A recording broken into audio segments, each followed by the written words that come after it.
আমি ডক্টর সুতপা সেন। আজকে আমি আমার সাথে আরো দুজন খুব ইম্পর্টেন্ট পার্সোনালিটিকে নিয়ে এসেছি। একজন হচ্ছেন এমব্রায়োলজিস্ট দেবারতী দাশগুপ্ত, আর একজন হচ্ছেন জেনেটিসিস্ট এমিলি ব্যানার্জি। তো এনাদেরকে আমি একটু বলবো আগে নিজেদের সম্বন্ধে বলতে। প্রথমে আমি একটু দেবারতীর কাছে রিকোয়েস্ট করবো। দেবারতী আমাদের চিফ এমব্রায়োলজিস্ট। সম্পূর্ণা সাকসেস কিন্তু শুধুমাত্র ক্লিনিশিয়ানের উপর ডিপেন্ডেন্ট নয়, অবশ্যই পর্দার আড়ালে যারা থাকেন তারা কিন্তু ততটাই বা কিছু ক্ষেত্রে ক্লিনিশিয়ানের থেকেও বেশি ইম্পর্টেন্ট। আমি চাইবো দেবারতীর এক্সপিরিয়েন্স দেবারতী একটু শেয়ার করুন। নমস্কার, আমি এমব্রিওলজির সাথে 15 বছর ধরে যুক্ত আছি এবং এখন আমি সম্পূর্ণ আইভিএফ ওমেন কেয়ারে চিফ এমব্রিওলজিস্ট হিসেবে কাজ করছি। এবার আমি রিকোয়েস্ট করব ডক্টর এমিলিকে তার সম্বন্ধে কিছু বলার, এবং তিনি খুব এক্সেপশনাল জেনেটিক কাউন্সেলিং করেন। আমি খুব নির্দ্বিধায় আমার পেশেন্টদেরকে ওনার হাতে সমর্পণ করি, কারণ আমি জানি এই জেনেটিক্সের দুর্গ ব্যাপার এমিলির মতন সহজ সরল ভাষায় ছাড়া আর কেউ বলতে পারবে না। অনেক ধন্যবাদ ম্যাডাম আপনার কাইন্ড ওয়ার্ডসগুলোর জন্য। আমি ডক্টর এমিলি ব্যানার্জি, আমি মেডিকেল জেনেটিসিস্ট হিসাবে সম্পূর্ণাতে আছি। আমি পিএইচডি করেছি এডিএসডি জেনেটিক্স নিয়ে, বায়োটেকনোলজিতে পিএইচডি। তারপরে আমার 4 ইয়ার্স পোস্ট ডক্টরাল রিসার্চ আমি করেছি পার্কিনসন ডিজিজ নিয়ে। এরপরে আমি সায়েন্টিস্ট হিসাবে ছিলাম 2টি ল্যাবে। তারপরে আমি জেনেটিক কাউন্সিলিং এ ওই সময় থেকেই জেনেটিক কাউন্সিলিং এর দিকে আসি। সাইটোজেনেটিক্স এর কিছু ট্রেনিং ল্যাবে এস্টাবলিশ করা, এই সব জায়গা থেকে জেনেটিক কাউন্সিলিং এ আমি বোর্ড অফ জেনেটিক কাউন্সিলিং ইন্ডিয়ার লেভেল 2 জেনেটিক কাউন্সিলর। আমি সিজিসিও করেছি, যেটা বিভিন্ন জায়গা থেকে জেনেটিক কাউন্সিলিং একটা এমন জিনিস, রোজই এতে নতুন নতুন জিনিস শেখার আছে, চেষ্টা করি যতটা পারি শিখতে। আর বর্তমানে আমি এখানে আছি সম্পূর্ণাতে মেডিকেল জেনেটিসিস্ট হিসাবে। নমস্কার। এবার আসি মূল টপিকে। অ্যাকচুয়ালি এমন অনেক ক্লিনিক্যাল টপিক হয় যেটাতে কিন্তু শুধু ডিসিশন ক্লিনিশিয়ানের থাকে না, ওতপ্রোতভাবে জড়িত থাকে জেনেটিসিস্ট এবং এমব্রায়োলজিস্ট। আজকে সেরকমই একটা টপিক নিয়ে আমাদের আলোচনার বিষয়বস্তু হচ্ছে স্পার্মের ডিএনএ ফ্র্যাগমেন্টেশন। মোটামুটি আমরা সবাই জানি যে স্পার্ম আর ওসাইট অর্থাৎ ডিম্বাণু আর শুক্রাণু, এদের মিলনে তৈরি হয় ভ্রূণ, এবং এদের এই যে ভ্রূণটার যে কোয়ালিটি সেটা কিন্তু যেমন স্পার্মের উপর ডিপেন্ডেন্ট তেমনই ডিম্বাণুর উপরেও ডিপেন্ডেন্ট। ডিম্বাণুর ক্ষেত্রে ডিএনএ ফ্র্যাগমেন্টেশন হওয়ার চান্স কম, কারণ তার একটা কোষ বিভাজনটা অ্যারেস্টেড হয়ে থাকে। যদিও ডিম্বাণু এবং শুক্রাণু ভবিষ্যৎ বাবা বা মায়ের থাকে একদম যখন সে জন্মগ্রহণ করে তখন থেকেই, কিন্তু যেহেতু ডিম্বাণুটি একটা কোষ বিভাজনের একটা পজ অবস্থায় থাকে, তার ক্ষেত্রে কিন্তু ডিএনএ ফ্র্যাগমেন্টেশন হয় না। তো ডিএনএ ফ্র্যাগমেন্টেশনটা পুরোই যখন কথা হয় অবশ্যই এটা স্পার্মের সাথেই রিলেটেড। তো ডিএনএ ফ্র্যাগমেন্টেশনে আমরা তো অনেকেই জানি না, বা কিছু কিছু জানি যে ডিএনএ ফ্র্যাগমেন্টেশন নিয়ে এখন অনেক গবেষণা হচ্ছে, এবং দেখা গেছে এটা কিন্তু বারবার মিসক্যারেজ হওয়ার একটা কারণ। ইনফার্টিলিটি অর্থাৎ যাদের বাচ্চা আসছে না তাদের ক্ষেত্রেও এটা খুব ইম্পর্টেন্ট। এবং আমি চাইবো যে এইটার কি ইম্পর্টেন্স, এটা যদি আমাদেরকে মানে জেনেটিক্যাল পার্ট থেকে কি ইম্পর্টেন্স বা কিভাবে এটা মানে মিসক্যারেজ করে সেটা যদি এমিলি একটু সহজ ভাষায় বলে। নিশ্চয়ই। স্পার্ম ডিএনএ যেটা আমরা বাবার থেকে পাই, শুক্রাণুর যে ডিএনএটা, দুটো ক্রোমোজোমের একটা মার থেকে, প্রত্যেকটার একটা বাবার থেকে। এখন স্পার্ম ডিএনএ এই পার্টটা যখন ডিম্বাণুর মধ্যে চলে আসে, শুধু মাথার পার্টটা শুক্রাণুর সাধারণত আসে। এখন এই ডিএনএতে যেহেতু ফ্র্যাগমেন্টেশন ভাঙা অবস্থায় থাকে, 20% 25% অব্দি এটা থাকতেই পারে এবং তাতে কোনো সমস্যাও করে না। সেলফ কারেকশন, এই ভাঙা পার্টটাকে রিপেয়ার করার ক্ষমতা কিন্তু শুক্রাণুর নেই। এটা ডিম্বাণু যতটা পারে ততটা করে, কিন্তু up to a certain level, তার উপরে করতে পারে না। এই করতে না পারার কারণে যেগুলো হয়ে থাকে সেটা হচ্ছে যে এই যে স্পার্মের যে গ্যামেটটা তৈরি হলো সেইখানে কিছু অ্যানুপ্লয়েডি, ক্রোমোজোম নাম্বারের অসুবিধা, কোথাও ডিলিটেড কোথাও গেন, এরকম সমস্যা। 3টে কারণ হয়। একটা এই অ্যানুপ্লয়েডি, একটা হচ্ছে যে এমব্রায়োটা তৈরি হলো শুক্রাণু এবং ডিম্বাণুর মিলনে, সেইখানে ক্রোমোজোম নাম্বারের অসুবিধা এবং বসতে দেয় না ঠিক মতন ভাবে, অর্থাৎ ইমপ্লান্টেশন ফেলিওর এমব্রায়োর হতে পারে। একটা গ্যামেট পার্টে গেল, একটা ভ্রূণের গেল, আর একটা হচ্ছে ইমপ্লান্টেশন বা যদি কখনো বসে এমব্রায়ো ঠিক মতন ভাবে বসে গেল, তো তারপরেও সেটা এই ফ্র্যাগমেন্টেড ডিএনএ বেশি হওয়ার জন্য স্পার্মে সেটা মিসক্যারেজে লিড করতে পারে। অনেক অনেক ধন্যবাদ।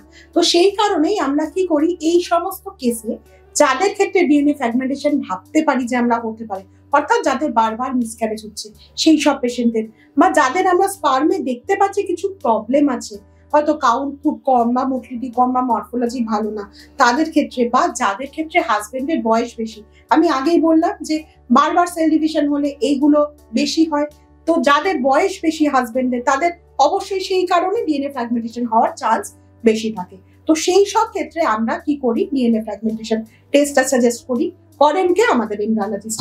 আমি জেনে নেব ওনার থেকে যে কি টেস্ট আমরা ল্যাবে করি এবং কিভাবে ডিটেকশন হয়।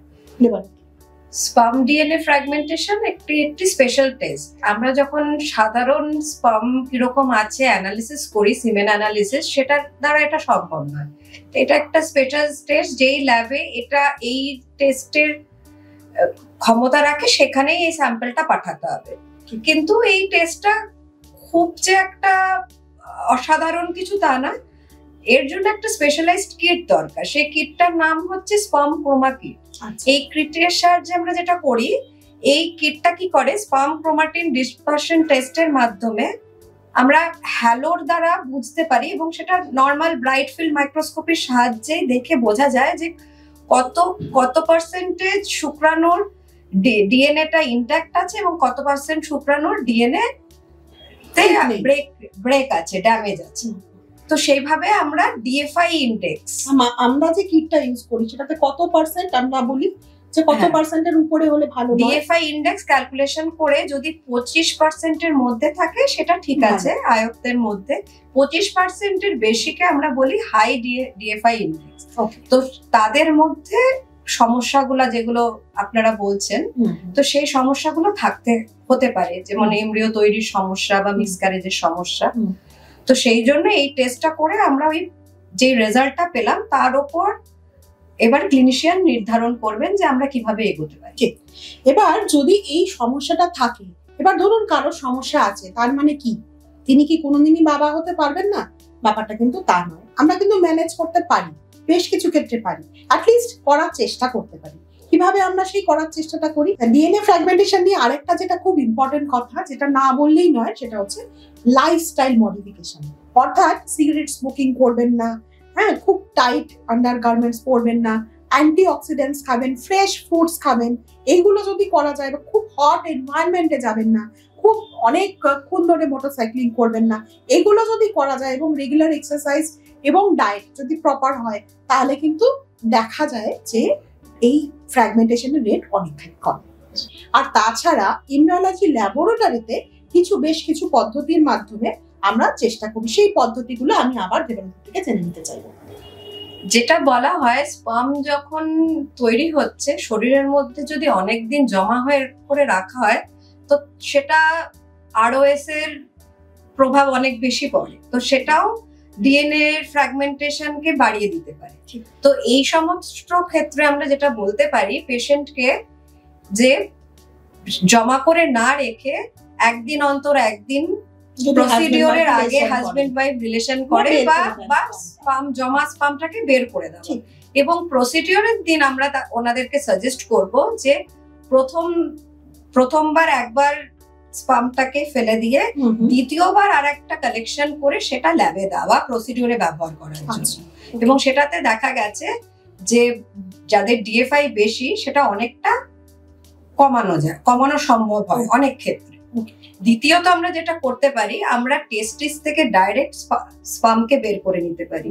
তাতে যেটা সুবিধে হচ্ছে, সেই স্পার্মগুলোর ডিএনএ ফ্র্যাগমেন্টেশন ইনডেক্স কম সাধারণত, কারণ তারাও এই অত যে জার্নি, যে জমা থেকে এপিডিডাইমিস হয়ে বেরোনোর যে একটা রাস্তা, সেখানে আরওএস এর মোটামুটি 3 মাস লাগে। তো সেই জার্নিটা যেহেতু কম হচ্ছে, তো সেখানেও ডিএনএ ফ্র্যাগমেন্টেশন মানে পাওয়ার একটু কম পেতে পারে, চান্স থাকতে পারে।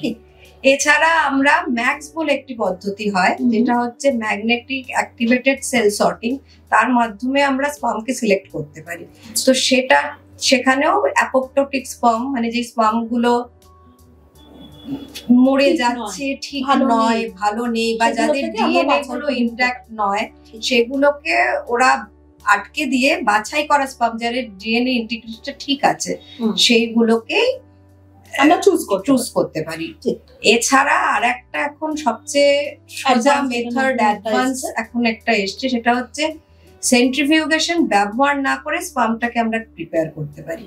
তো সেটা সেরকম দুখানা পদ্ধতি, 2-3 ধরনের ডিভাইস তৈরি হয়েছে। একটি হচ্ছে মাইক্রোফ্লুইডিক্স ডিভাইস, আরেকটি নাম হচ্ছে লেন্সুক সিএও। তো এইগুলো মাইক্রোফ্লুইডিক্স এর মেথড, এরা কি করছে, এরা ভালো যে স্পার্ম গুলো যাদের ডিএনএ ইনট্যাক্ট আছে, মানে ইন্টিগ্রিটি ঠিক আছে, তাদেরকে বাছাই করে আমাদের মানে আমরা পাচ্ছি, এবং আমরা সেইগুলো ব্যবহার করে ইক্সি করছি। মানে আমরা ডিম্বাণুর মধ্যে সেই ভালো ডিএনএ ইন্টিগ্রিটি वाला স্পার্ম গুলোকে ডাইরেক্ট ডিম্বাণুর মধ্যে ইনজেক্ট করে দিচ্ছি। তো তার থেকে ভালো এমব্রিও হওয়ার চান্সেসটা বেড়ে যায়। আমরা সাধারণত দেখি যে ডিএনএ ফ্র্যাগমেন্টেশন যাদের আছে তাদের ক্ষেত্রে নর্মাল কনসেপশনের রেট কমে। যদি নর্মাল কনসেপশন হয় সেক্ষেত্রে মিসক্যারেজের চান্স বেশি হয়। যদি আইইউআই হয় অর্থাৎ ইন্ট্রাইউটেরাইন ইনসেমিনেশন পদ্ধতিতেও চেষ্টা করা হয় আর্টিফিশিয়ালি, সেক্ষেত্রেও মিসক্যারেজের সম্ভাবনা হয়।